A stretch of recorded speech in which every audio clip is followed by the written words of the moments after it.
Olá, boa noite. Me chamo Manuela Fischer, sou médica veterinária nutróloga com mestrado e doutorado na área de nutrição de cães e gatos. Eu agradeço ao convite da VetSmart e da empresa Mars para vir aqui falar sobre transgênicos nas rações. Tem problema? Esse é um assunto bastante polêmico, né? E a programação da noite nós vamos falar sobre os organismos geneticamente modificados e os transgênicos. Eu vou falar sobre a diferenciação desses termos.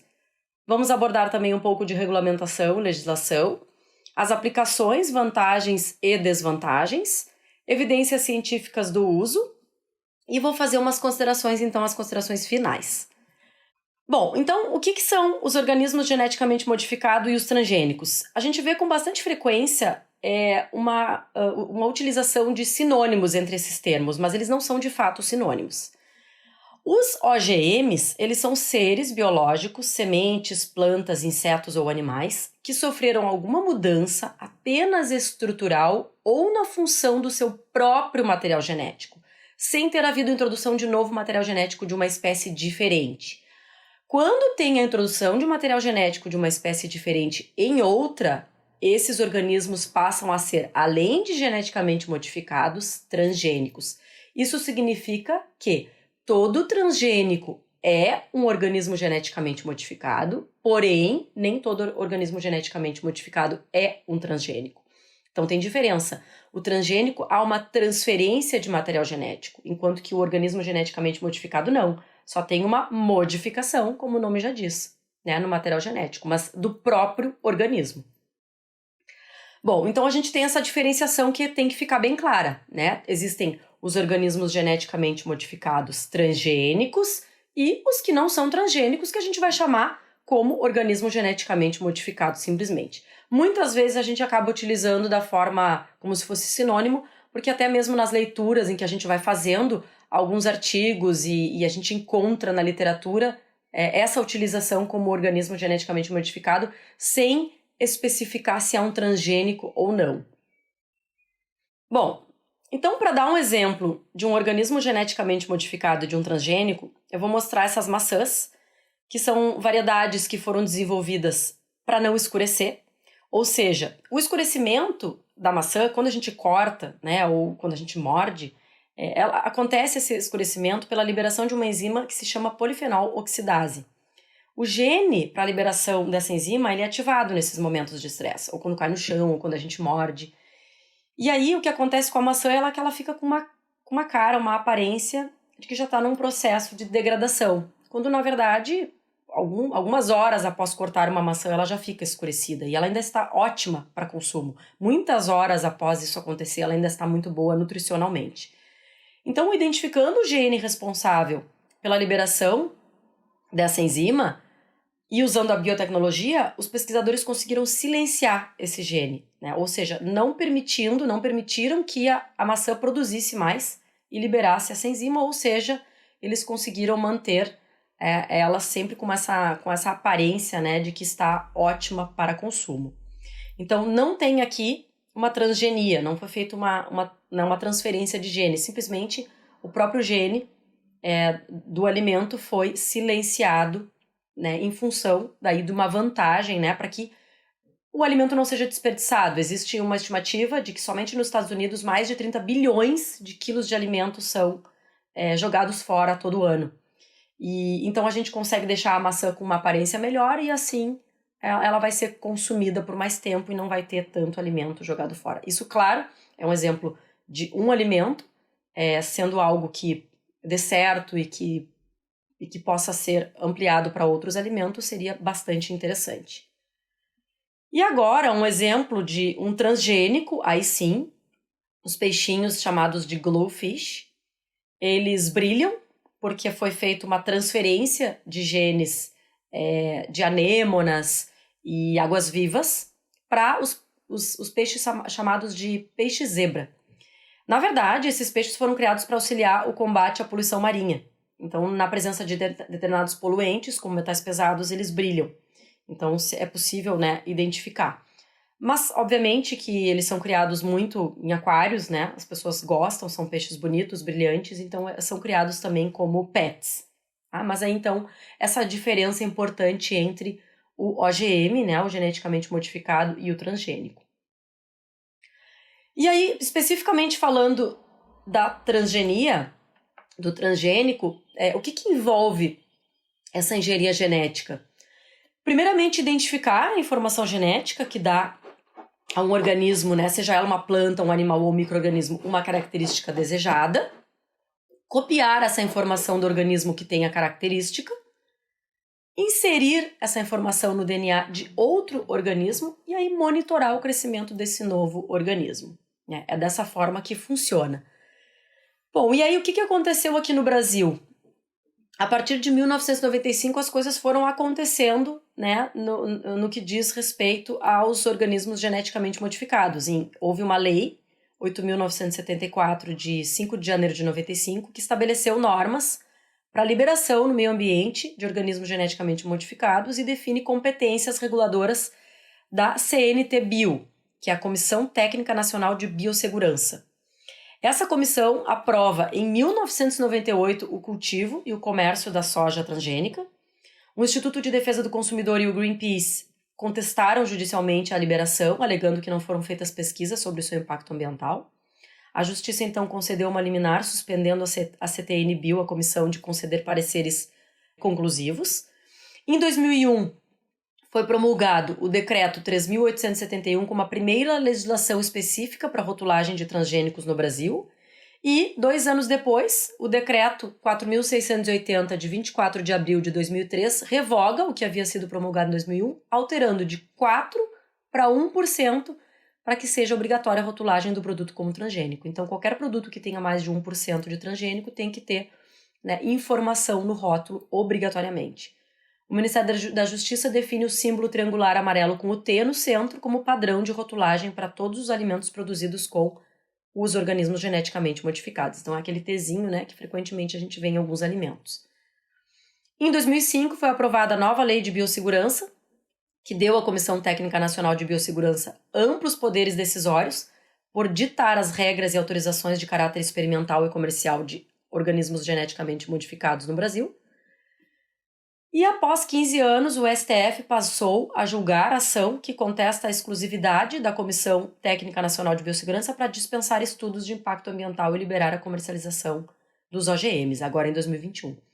A comissão ela continua atuando normalmente. Durante esses 15 anos, cerca de quase 200 organismos geneticamente modificados foram aprovados para comercialização. Desses 200, aí essa informação foi ainda em 2020, eram 182 aprovações, quase 60% são plantas, né? 20% vacinas e aí depois 17% micro-organismos e outros. Então nós temos aí uma crescente na utilização de organismos geneticamente modificados. Então aqui tem a soja, em 1998, então foram 2 anos até surgirem outros, aí vacina, e por aí foi aumentando até que nós temos aí um grande número de aprovações. As aplicações que a gente tem, né, de organismos geneticamente modificados, e aí eu incluo transgênicos e não transgênicos, né?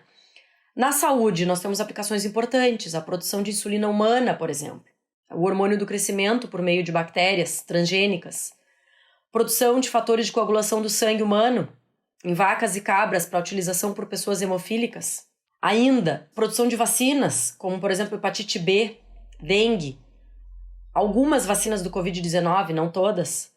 E também tem possíveis aplicações como a utilização de órgãos de animais transgênicos para transplantes em seres humanos, com redução dos índices de rejeição. E ainda a gente tem as aplicações na agricultura. Né? No Brasil existe apenas um evento transgênico de resistência a doenças. Esse evento é registrado para o feijão, resistente ao vírus do mosaico dourado, transmitido pela mosca branca. É o único transgênico resistente, né, a uma doença, no caso um vírus. A gente tem aí a soja, que é resistente ao glifosato, o milho, que é resistente a pragas, especialmente as lagartas, o algodão, resistente a insetos e tolerâncias a herbicidas, o eucalipto, que produz aproximadamente 20% transgênico, né, a mais de celulose quando comparado ao eucalipto não transgênico, e a cana-de-açúcar também resistente a insetos, né? A grande maioria é resistente a pragas. Bom, e aí também a gente tem várias vantagens relacionadas aos transgênicos, né? Primeira delas, torna as plantas resistentes aos insetos e tolerantes aos herbicidas. Isso significa que os transgênicos eles têm uma carga menor, né, desses produtos que fazem, né, mal à saúde, supostamente fazem mal à saúde, os herbicidas. Então a gente pode consumir um alimento que tem uma carga menor, tem menos quantidade de herbicida. Capacidade de produção de alimentos com qualidade nutritiva maior. Então se procura melhorar a qualidade nutritiva. E aí eu trago um exemplo do Golden Rice, que é o arroz dourado. Aqui numa notícia de 2020, do ano passado, falando que o arroz dourado está perto de chegar ao consumidor após 20 anos de pesquisa. Né? Então a gente pode perceber que não é simplesmente uma ideia e desenvolve e está no mercado. Então, no caso do arroz dourado, foram 20 anos de estudo. E o que é o arroz dourado? O arroz dourado ele é uma variedade de arroz produzida por meio de engenharia genética para fazer a síntese, para sintetizar o beta-caroteno, que é o precursor da vitamina A. Né?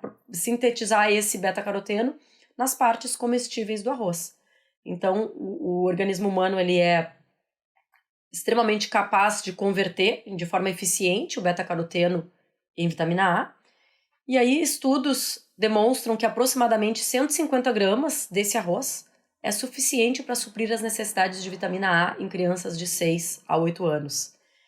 E aí, esse é um passo importante, dado que existem informações, né, de que populações com deficiência de vitamina A, como Bangladesh, Vietnã, Indonésia, Filipinas, Índia, o arroz é um alimento essencial, então essas populações têm uma deficiência muito grande de vitamina A, e aí eles passando a consumir o arroz dourado, essa deficiência deixaria de existir.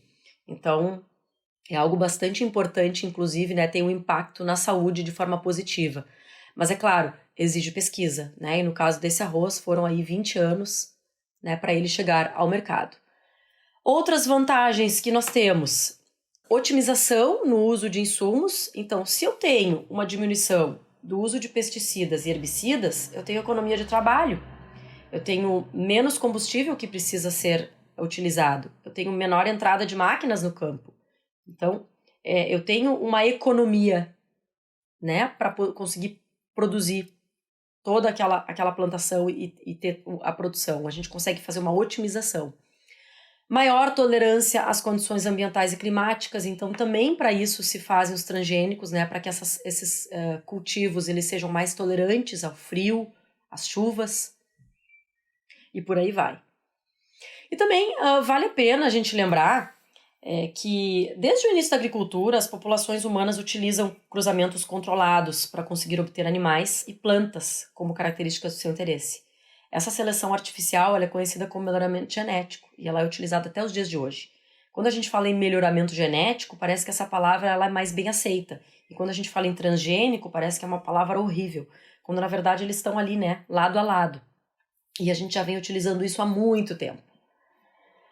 Bom, existem desvantagens como tudo, e aí as principais desvantagens que algumas associações e ONGs que defendem a questão do meio ambiente são contra os transgênicos, elas falam da questão do impacto ambiental, a perda da biodiversidade, ou seja, como são plantados geralmente em monoculturas, os transgênicos trazem uma perda da biodiversidade. Além disso, pode ocorrer o surgimento das chamadas superpragas, que são resistentes aos pesticidas e herbicidas. As plantas mais resistentes e agressivas podem gerar o extermínio de alguns insetos que são benéficos à agricultura, então a gente pode ter aí um desequilíbrio. E alguns genes da planta podem ser transferidos para outras espécies, o que se chama de escape gênico, modificando os seus parentes silvestres. Ainda com relação às desvantagens, a gente tem aí a questão da saúde, né? Algum possível risco à saúde tanto animal quanto humana. E aí o que mais se fala desses riscos à saúde são o aumento das alergias pela transferência de genes de uma espécie para outra. E também que poderia ocorrer a transferência de genes resistentes a antibióticos, então a resistência ao antibiótico, né? Para bactérias presentes no intestino humano e no dos animais também através do escape gênico. O fato, e também tem outro ponto importante aqui que a gente pode citar como desvantagem, que seria como os transgênicos eles são produzidos na sua maior parte, por grandes produtores, esses sistemas, os agrossistemas sustentáveis e os pequenos produtores, eles acabam ficando em desvantagem, já que eles não têm acesso facilitado, né, às sementes que foram manipuladas geneticamente. Então, essa poderia também ser outra desvantagem. Bom, se nós formos avaliar as evidências científicas que nós encontramos falando sobre organismos geneticamente modificados, nossa, é realmente bastante coisa. Tem muito artigo científico sobre transgênicos e organismos geneticamente modificados, muitas revisões de literatura. Eu começo com essa revisão de literatura de um professor da Universidade de Tufts, nos Estados Unidos, em que o título é Um consenso ilusório por trás da avaliação de saúde dos organismos geneticamente modificados. Esse autor, ele fala sobre vários artigos e pesquisas, e ele cita pesquisadores renomados que concluíram que os organismos geneticamente modificados não fazem mal à saúde, que podem ser consumidos com tranquilidade, que nutricionalmente eles são iguais aos não geneticamente modificados, mas ele também pontua e fala sobre os estudos que mostraram o contrário, né? Que sim, tem alguns problemas relacionados à questão de saúde nos testes que foram feitos em animais.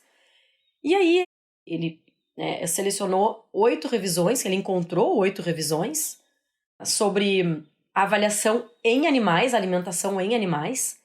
E dessas 8 revisões, 3 concluem que houve sim problemas relacionados à saúde nos animais. Ele não fala especificamente um por um sobre erros metodológicos, do elemento experimental, mas ele mostra que 3 deles citaram alguns efeitos adversos à saúde.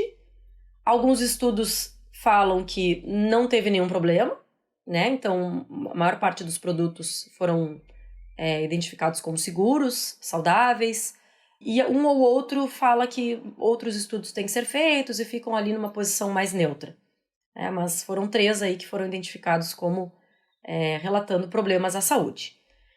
Depois, esse mesmo autor, ele fala que, além dessas 8 revisões de literatura, ele também fala sobre 26 estudos experimentais que identificaram problemas, efeitos contrários, adversos à saúde, foram 26 que ele encontrou. E ele fala que dá destaque para 2. 2 artigos que foram publicados, um em 1999 e o outro em 2012, com publicações, né, com resultados desfavoráveis aos organismos geneticamente modificados. O primeiro deles, então, é esse, que foi publicado na revista Lancet, que é uma revista que dispensa apresentações para quem é do mundo científico e tem um fator de impacto altíssimo, uma revista dificílima de conseguir uma publicação. Um desses autores, né, na verdade eles decidiram, os 2 pesquisadores, foram 2, estudar uma batata transgênica com o gene de uma planta e escolheram um gene que codifica uma proteína chamada lectina, né, a proteína lectina. Os resultados nesse estudo mostraram mudanças adversas no intestino e uma supressão no sistema imunológico dos ratos alimentados com as batatas geneticamente modificadas. Antes do artigo ser publicado, um dos autores anunciou numa entrevista parte dos resultados do estudo, o que gerou muita polêmica e um enorme bafafá. Ele foi alvo de inúmeras críticas, o instituto que o apoiava deixou de apoiar, mas o artigo foi publicado mesmo assim. Foi criticado, muitos cientistas acusaram o artigo de ter sido mal feito, com elemento experimental pobre, etc. Mas a revista Lancet é uma revista conceituada, publicou o artigo e ele sofreu diversos ataques. Posterior a esse caso, houve também uma publicação de um pesquisador francês em que ele fez a seguinte publicação, numa revista conceituada também, Food and Chemical Toxicology. Toxicidade a longo prazo do herbicida Roundup e de um milho geneticamente modificado tolerante a esse herbicida. E ele concluiu, apresentou um estudo de alimentação de 2 anos em ratos e concluiu um aumento de tumores entre aqueles alimentados com o milho geneticamente modificado e também com o herbicida. Bom, esse aí foi a maior polêmica. Esse pesquisador teve muitos ataques, foram quase 50 respostas que ele teve que dar para diversos cientistas e instituições que entraram em contato questionando a revista. e pedindo uma retratação, né, e pedindo que ele tirasse a revista, tirasse o artigo da revista. Os autores se negaram, né, quem estava criticando alegava que o número de ratos era um número inferior ao que geralmente se faz em estudos de carcinogenicidade, e ele alega que o estudo não era um estudo sobre carcinogenicidade inicialmente, então por isso que foram escolhidos 10 ratos por tratamento. No total foram 200 ratos, mas 10 por tratamento. E também argumentaram, né, os que criticaram, que a linhagem de ratos que ele escolheu para esse estudo é uma linhagem que sabidamente desenvolve câncer, tem uma predisposição a desenvolver câncer ao longo da vida. E esses ratos realmente vivem pouco. Então, eles alegam que os ratos teriam câncer independente do consumo de alimentos transgênicos ou não.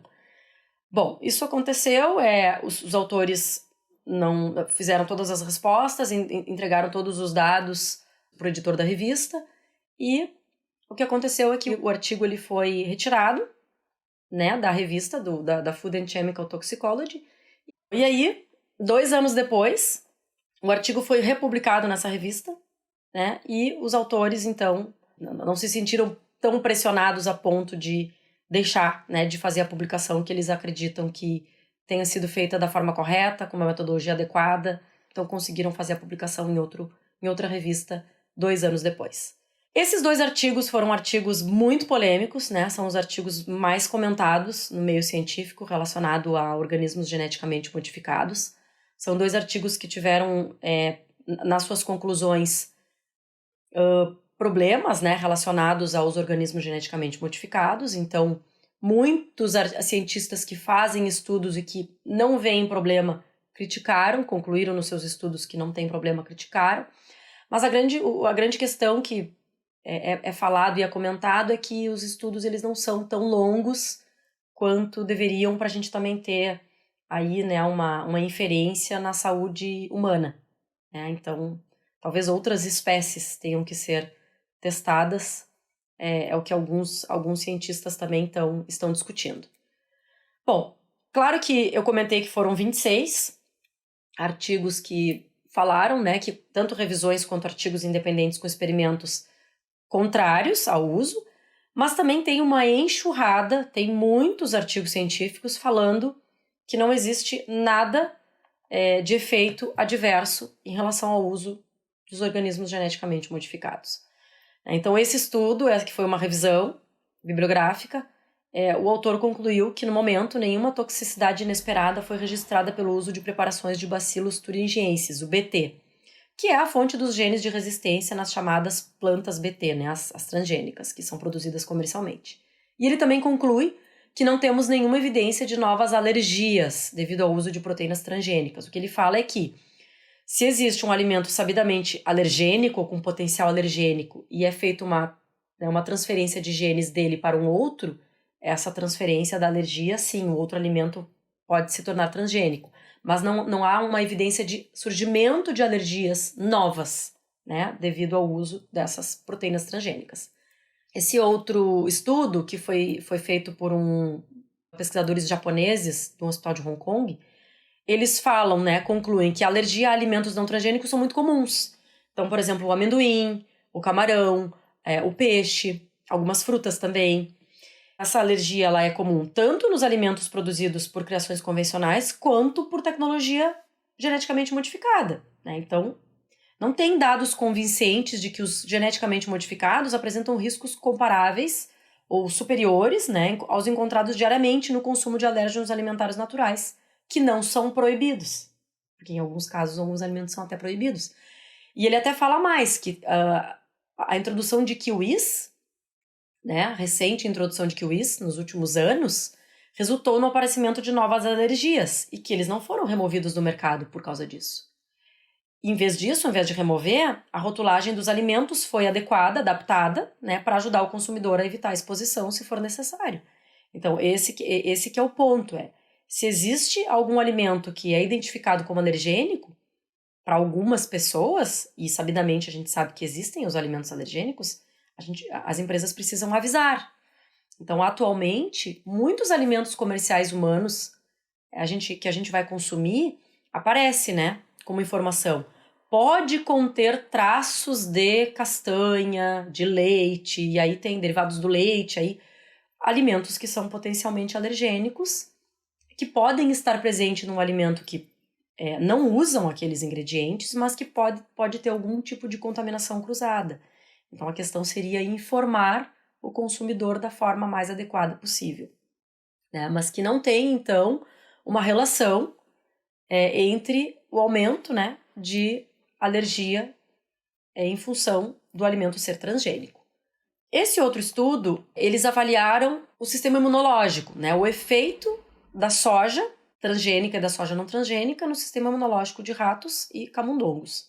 E a conclusão é que ambos animais que foram alimentados com soja transgênica e não transgênica não tiveram nenhuma diferença significativa no desempenho nutricional, no peso dos órgãos, na histopatologia e na produção de anticorpos IgE e IgG. E que nenhuma atividade imunotóxica foi encontrada nos animais alimentados com soja geneticamente modificada. Quando eu fiz a seleção desses artigos, eu encontrei muitos artigos que foram desenvolvidos, né, estudos desenvolvidos por empresas que vendem alimentos geneticamente modificados, e esse eu excluí, eu não trouxe para apresentação. Eu procurei trazer artigos que foram produzidos e foram publicados por pesquisadores de universidades, muito embora, eventualmente, algum deles podem ter alguma relação com empresas, e aí nem sempre a gente tem esse conhecimento, né? Mas eu já fiz essa exclusão dos artigos que foram desenvolvidos principalmente pela Monsanto, né? Que é a empresa que domina e que produz os geneticamente modificados. E tem bastante artigo, né, desse tipo das empresas que dominam esse mercado. Esse outro artigo avaliou o efeito das castanhas brasileiras, o potencial alergênico dessas castanhas em sojas transgênicas. A qualidade da soja, nutricional da soja, isso é algo importante de ser trazido, ela é comprometida por uma deficiência de um aminoácido importante chamado metionina. E aí, para melhorar a qualidade nutricional da soja, os pesquisadores quiseram testar a albumina 2S, que é rica em metionina, da castanha do Brasil, né, que eles chamam de castanha do Brasil ou castanha do Pará, e introduziram essa albumina 2S na soja, né, e então a soja transgênica. Como a castanha do Pará é um alimento conhecidamente alergênico, né, naturalmente alergênica, os autores queriam avaliar se fazendo essa transferência para a soja, essa alergenicidade iria, né, se manter.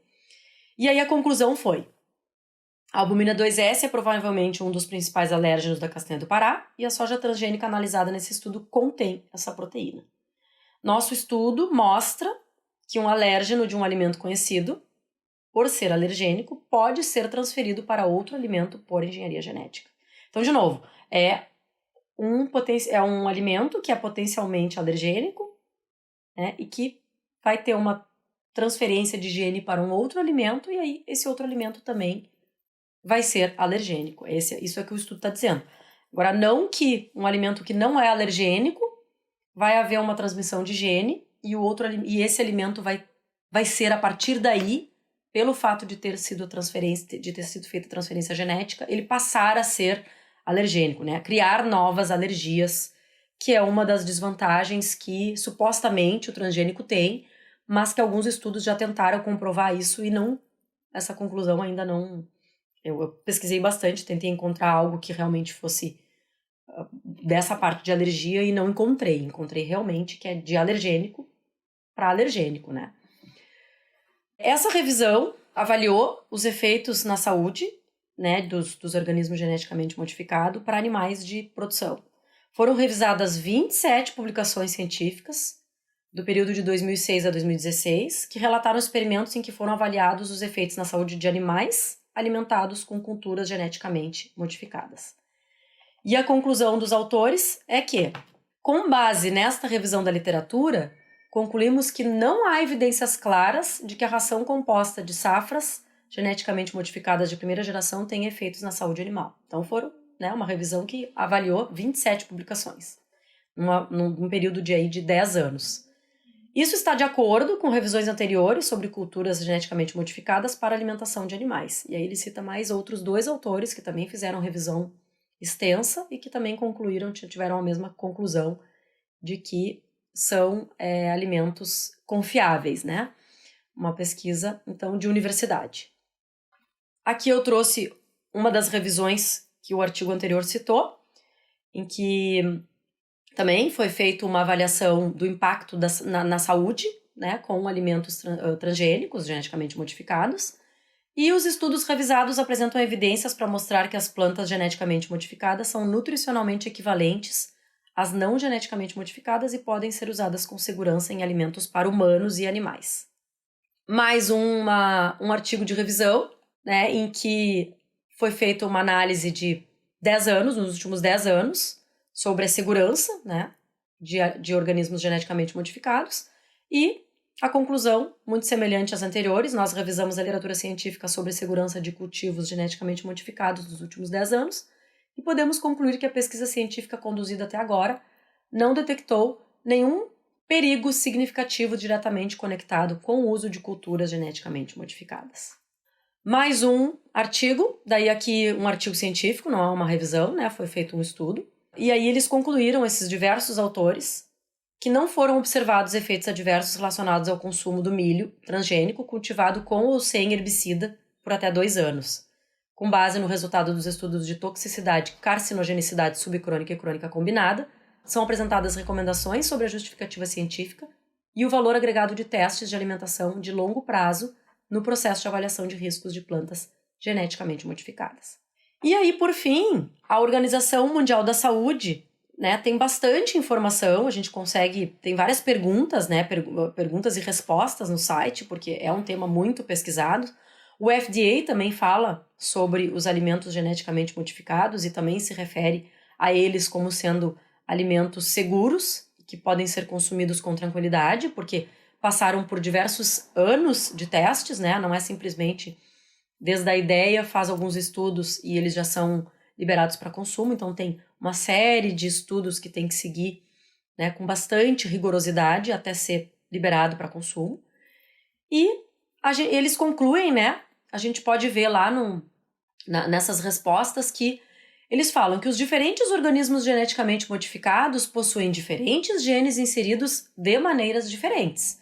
Isso significa que os alimentos geneticamente modificados e sua segurança devem ser avaliados caso a caso e que não é possível fazer declarações gerais sobre a segurança de todos os alimentos geneticamente modificados. Eu achei muito interessante essa conclusão, né, essa resposta que eles dão, porque quando a gente fala em organismos geneticamente modificados, a gente está colocando todo mundo junto. E aí quando a gente pergunta, são seguros? São confiáveis? Depende, né? A resposta pode ser depende. Qual exatamente? A soja, é a que vem sendo mais estudada, que tem mais estudo, batata, feijão. Qual o alimento que tem mais estudo, que tem mais embasamento, que a gente pode confiar? Então, a gente precisa ter uma segurança, bastante literatura robusta, e os organismos geneticamente modificados serem tratados, né, vamos dizer assim, de forma individual. Os alimentos geneticamente modificados atualmente disponíveis no mercado internacional foram aprovados nas avaliações de segurança e provavelmente não apresentam riscos para a saúde humana. Então, também acho que eles ponderam bem, né, provavelmente não apresentam riscos, ao que tudo indica não apresenta risco. Então, a gente não vê, né, aquela defesa 100% dizendo que, né, que é super seguro. Aqui a gente vê uma posição mais responsável, eu diria. Eu gosto mais desse tipo de posição, mais responsável, mais comprometida com a saúde humana e animal. E aí, a última conclusão: além disso, nenhum efeito sobre a saúde humana foi demonstrado como resultado do consumo de tais alimentos pela população em geral nos países onde foram aprovados. Ou seja, a gente vem consumindo alimento transgênico, geneticamente modificado, há muitos anos. E até então não existe relação de problema, de efeito sobre a nossa saúde pelo consumo. A aplicação contínua de avaliações de segurança com base nos princípios do Códex Alimentários e, quando apropriado, monitoramento pós-comercialização adequado deve formar a base para garantir a segurança dos alimentos geneticamente modificados. Como considerações finais sobre esse tema, que é bem difícil de falar sobre isso, porque a gente encontra muita divergência na literatura, é muito estudo falando a favor, é muito estudo falando contra. Os estudos que falam contra às vezes são muito rigorosos, às vezes criticam pontos do estudo que não faz muito sentido. Os estudos que mostram só benefícios também às vezes são desenvolvidos por empresas em que tem um viés. Então a gente fica muito assim, o que será que a gente acredita, né? O que eu acho importante, né, após meu estudo, leitura de muitos artigos, que as generalizações elas não devem ser feitas, né? Como eu acabei de comentar, eu achei interessante a declaração da Organização Mundial da Saúde, que cada organismo geneticamente modificado ele deve ser avaliado individualmente em relação aos riscos à saúde e ao meio ambiente. Nós, como consumidores, a gente tem que fazer pesquisa, tem que ir atrás, tem que exigir pesquisa e a gente tem que se informar sobre determinado tipo de organismo geneticamente modificado. Eu faço o consumo, eu como tal organismo geneticamente modificado, porque tem bastante estudo, porque tem... Né, e aí vai muito também de ideologia, do que as pessoas defendem e são a favor ou não. Muitas pessoas já não... Pelo fato de ter uma manipulação, de não ser algo natural, já não gostam por si só, mas a gente viu que tem vários benefícios, tem várias vantagens, a gente pode deixar alimentos, inclusive, melhor nutricionalmente. Então, como tudo, tem o lado que é bom, tem o lado que pode não ser tão bom, e que os efeitos ainda, tanto a saúde quanto de impacto ambiental, ainda não estão bem esclarecidos. A gente sabe que existem vários benefícios do transgênicos, mas a gente ainda não conseguiu avaliar profundamente quais são os malefícios deles. E os organismos geneticamente modificados e transgênicos podem ser seguros, né? Alguns estudos dão muita certeza de que podem parecer ser seguros, mas estudos confiáveis, né, de instituições idôneas, que não tenham nenhum interesse em resultados, são extremamente necessários, né? E principalmente de longa duração. Porque muitas críticas aos estudos o tempo, né? O tempo que foi feito, a linhagem do animal que foi pesquisado. Então, muitos estudos foram publicados a favor, com 90 dias apenas, e aí outros estudos que fizeram com o mesmo tempo, criticaram o tempo. Então, mais estudos, né? Embora transgênico seja muito estudado no mundo inteiro, é pouco, né? A literatura demonstra que ainda a gente precisa de mais estudos para ter certeza.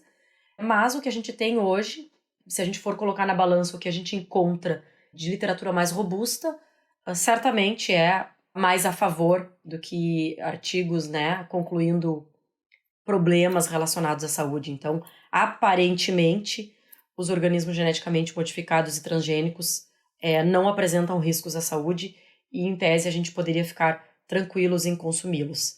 Mas a gente precisa estar sempre atento a novos estudos e procurar saber mais a respeito deles, né? Essa fica a minha mensagem, da gente se informar mais e não sair condenando ou idolatrando, né? Seja o organismo geneticamente modificado ou transgênico ou qualquer outra avaliação que a gente faça, nunca condenar ou idolatrar sem ter um conhecimento profundo sobre aquilo que a gente está falando. Bom, então, muito obrigada por ter assistido, né, essa palestra aqui sobre esse assunto bastante controverso, e eu fico à disposição, né, para entrar em contato através das minhas mídias, site, tenho meu e-mail, canal, Instagram, eu fico à disposição. Muito obrigada, né, por assistir até aqui essa palestra. Uma boa noite.